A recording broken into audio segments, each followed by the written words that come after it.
Gunta Strautmane, Ruta Rikša un Artūrs Maskats. Mēs šodien šeit esam Kultūras Rondo studijā, lai runātu par Valentīnu Freimani un viņas dzīves stāstu.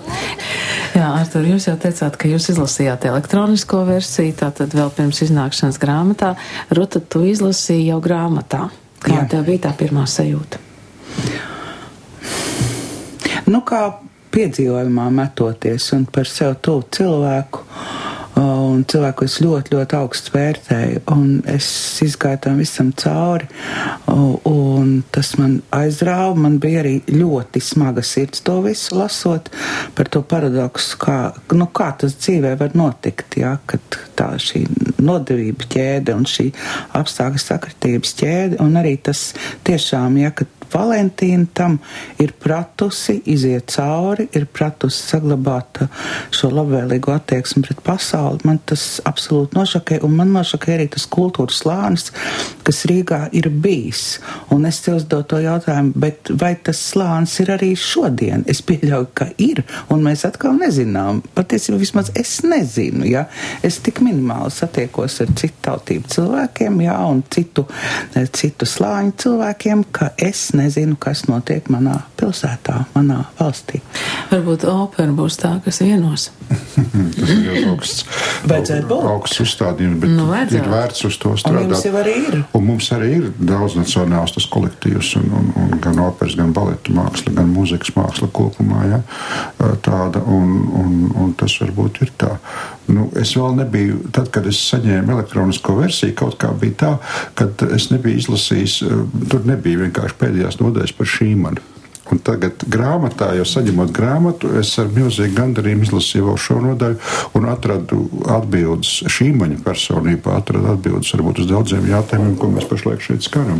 Šis intelektuāls, šis ārkārtīgi gudrais cilvēks, kurš jebkuros apstākļos nezaudēja to cilvēcību, kurš bija baltvācietis, pēc savukārt padevies masu histērijai braukt uz Vāciju, viņš nebija, viņš palika Latvijā un bija īsts Latvijas patriots, un viņš ir viens no galvenajiem Valentīnas glābējiem. Un tajā pašā laikā viņš bija arī viņas garīgais mentors, kas deva to milzīgo uzstādījumu, varbūt viņas personības mērogam arī.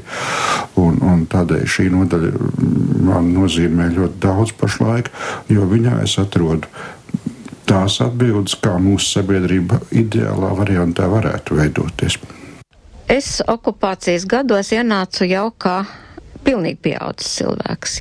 Man bija 18 gadi, 19 jau palika. Es nu pat biju apprecējusies. Mans pirmais vīrs bija puskrievs kristīts arī, ja. Un tā kā viņš bija pusebrejs un māte bija krieva emigranta, tad viņš turpināja studēt un neviens nezināja, ka viņš man ir apprecējis. Mēs precējāmies 16. jūnijā. Faktiski mūsu kāzas, kā pa kāzām nevar runāt, mūsu laulības pātrināja mūsu ģimenes daļas izsūtīšanu 14. jūnijā. Un mēs ātri aizskrējām sareģistrēties, jo mēs draudzējāmies līdz tam laikam, lai tai gadījumā, kad mūs arī izsūtīs, jo mēs bijām pārliecināti, ka tas tā būs, lai mums vismaz būtu kāds pamats meklēt viens otru, jo mēs jau arī nezinājām, kā tas būs un kas būs un tā. Un viņš mani slēpa pie sevis, jo bija tāds drausmīgs likums toreiz, ka ebrejs, kas ir precējies ar latvieti, teiksim, vai vācieti, vai krievieti, tas var dzīvot mierīgi un skaitīties, vai ne, ka viņš arī ir tikpat kā ārietis. Bet ja nu viņš ir precējies ar ebrejieti, tādā gadījumā viņš tiek atrauc atpakaļ pie ebrejiem, un viņš ir arī pazudis cilvēks. Tātad pietika kādam nodot manu vīru, kuram bija 22 gadi, man bija 19, kad mēs precējāmies.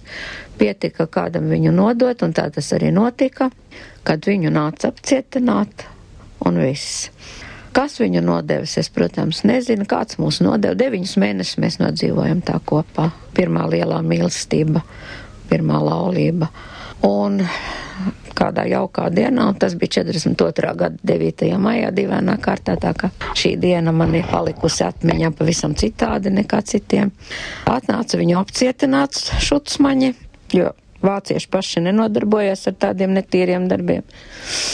nāca mūsu šutsmaņi apcietināt, bet mums bija liels dzīvoklis, un es izmuku pa otrām durvīm, pa virtuves durvīm, kuras izgāja pavisam uz citu pagalmu, un mēs jau tā bijām iepriekš plānojuši, ja nu gadījumā kaut kādu tur kratīs vai ko, vai nekad tādā veidā es izmuku, bet viņu apcietināja, un es stāvēju uz ielas aiz stūra, un skatījos, kas būs, kas nebūs, un apmēram pēc kādas stundas izvedu viņu ārā, un jau nesaprotams arī jau salaupītos saiņus, tur glēznas, kādas mums bija, un tur visu kaut ko, un aizvedu viņu uz centrālu cietumu.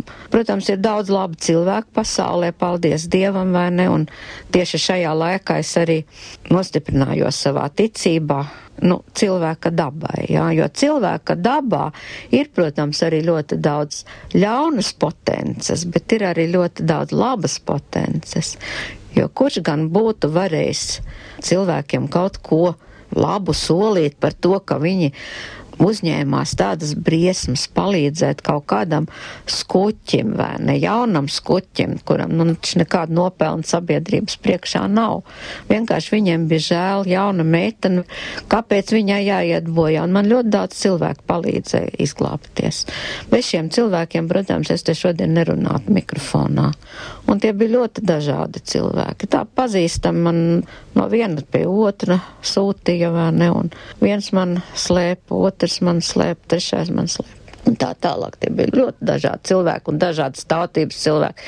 Ir īpaši, ja jau es atminos, vai ne, man jāsaka, ka ar ārkārtīgi lielu sirsnību, siltumu un draudzību man palīdzēja katoļu baznīca, jo mans pirmais vīrs un mēs tikām laulāti katoļu baznīca savā laikā. Un katoļu garīdznieki mums palīdzēja, un ticīgi cilvēki man personīgi palīdzēja. Un īpaši ilgi, 1,5 gadu, es nodzīvoju ceļojot starp 2 mājām. Tie bija man vecāku paziņas, bet ļoti attālu paziņas. Viena ģimene bija vācu kādreizējā Saimas deputāta, laikraksta Rīgā Šrunčau ilgadīgā redaktora Paula Šīmana ģimenē. Šīmans bija izcili pazīstams antifašists, vācu antifašists, viens no Baltvācu sabiedrības tādiem pilāriem, kā mēdz sacīt. Viņa kundze bija kādreizēja aktrise, kas ar pie Reinhardt bija kādreiz pat spēlējusi, bet bija sen jau pametusi teātrī, lai būtu Šīmaņa sieva. Un pie viņiem es dzīvoju tā kā savā ģimenē, kā Dieva azotē. Un otra ģimene bija Latvijā ļoti labas atmiņas atstājušā Nacionālās operas režisora Pētera Meļņikova ģimene.